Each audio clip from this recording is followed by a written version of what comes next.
My first guest tonight is rather a phenomenon on the political scene as a citizen politician making his first try for public office. He was elected California's 33rd governor in 1966 by a majority of something around over 1 million votes, and he held that office, you know, for 8 years. And he used to joke that in his earlier profession, he used to ride off in the sunset with the words, "the end," on his back. But there are those who would say that Ronald Reagan, 1975 may only be the beginning. Would you welcome, please, the former governor of California, Ronald Reagan.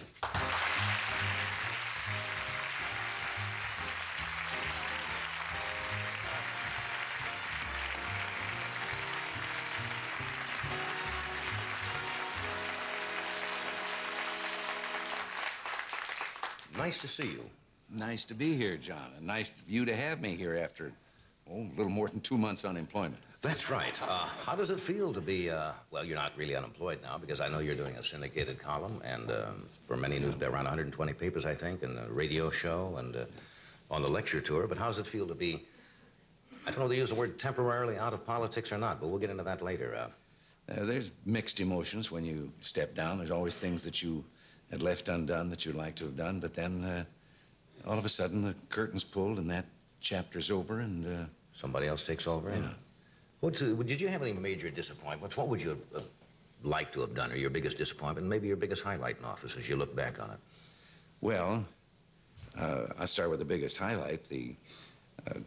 First of all, was proving that some things I'd long believed as a citizen would work, that you could introduce common sense in government, and after the first traumatic shock, you kind of made some of it work.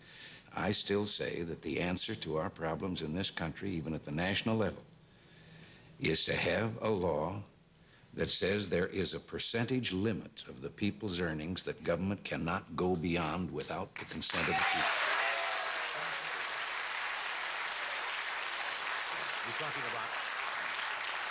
You're talking about the gross income of the country and how much they can appropriate for, that's right, for federal projects. See, when you and I were boys back in the Midwest, right, governments, federal, state, and local, were only taking about 15 cents out of every dollar earned. Today, they're taking almost half of every dollar earned in the United States. And most people don't realize it because the taxes are hidden in the so-called business taxes. You know, the politician that stands up and yells, "Oh, let's save the little man, let's tax business," and everybody yells, "Hooray." But they haven't figured out that every tax on business is just a part of the cost of production. And the customer winds up paying it when he buys the product. It's a hidden sales tax. There's 116 of them in the suit of clothes that each one of us is wearing. Suppose a lot of economists have suggested, and I don't know that it'll ever come to be in this country, that if they closed all of the loopholes and corporations and maybe tax loopholes and even on the rich certain loopholes and made a percentage income and made a flat fee without all of the deductions, that the government might raise as much money as they do now. Oh, sure. And really, the loopholes, this has been overdone by the politicians, too. No. The bulk of the money that is taken by what are called loopholes are the legitimate deductions with which, if the people didn't have them, they couldn't pay their income tax. Interest on their mortgage, right, interest on the installments on their car, their property taxes on their home, if they have one, and right, so forth. These are, in politicians' eyes, loopholes. But we ought to have tax reform, and we ought to start by making it so simple that you don't have to hire a lawyer to find out how much you owe every year. That's for sure. It used to be a little simplified, but not anymore. Johnny, we live in the only country in the world where it takes more brains to figure out your income tax than it does to earn the income. You might be right. You hear intelligent people from both political parties or in the middle, conservatives and liberals, and they all seem to have different answers as to what is going wrong in the country. Some people say, well, let's let the government spend billions of dollars. And then some other people say, no more federal spending. Let's give the tax rebates. And the other intelligent people say, no tax rebates. We've got to do this and do that. So everybody is confused. How do you see the thing? How are we going to get out of this? Well, Johnny, I think that one of the things is that people keep looking to government for the answer, and government's the problem.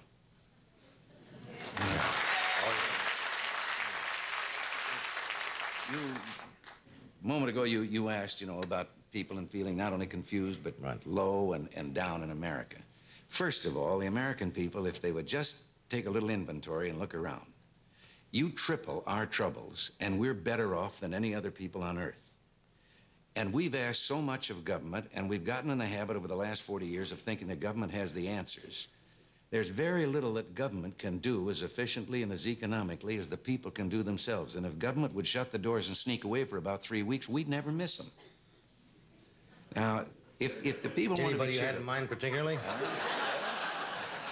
No, I said this while I was in government. Okay. Our biggest problem is that we have built a permanent structure of government, federal, state, and local. The permanent employees, and they've come to the place that they actually determine policy in this country more than does the Congress of the United States. Mm-hmm. There are 14.5 million public employees in the United States. That's quite a voting bloc.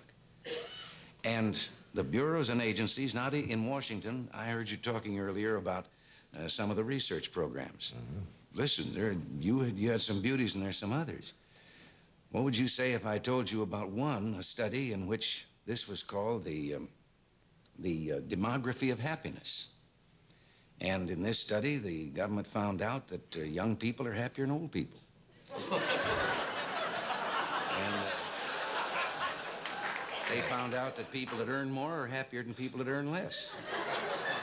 And they found out that well people are happier than sick people. That's good. Well, that's this was $249,000 to find out it's better to be rich, young, and healthy than old, poor, and sick.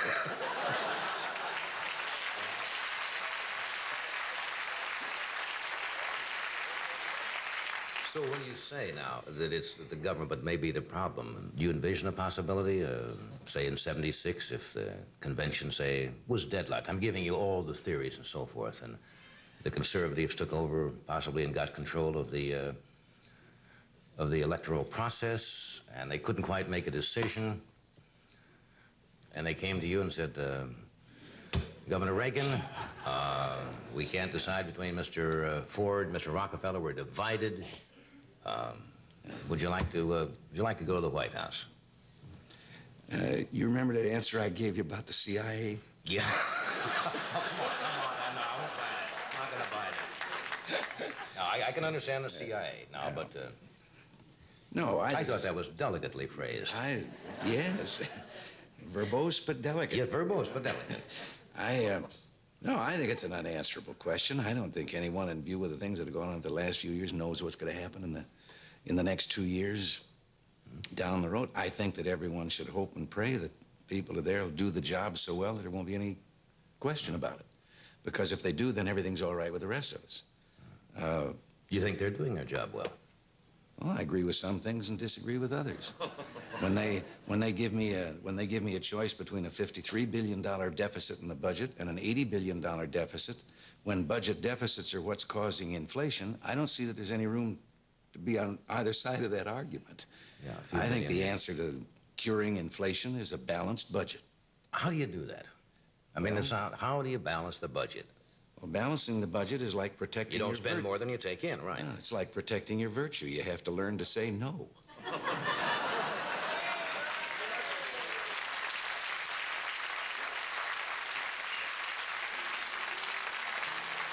There's got to be another way.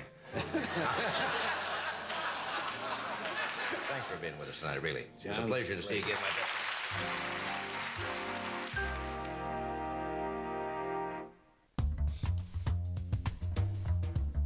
Today on Turner Classic Movies.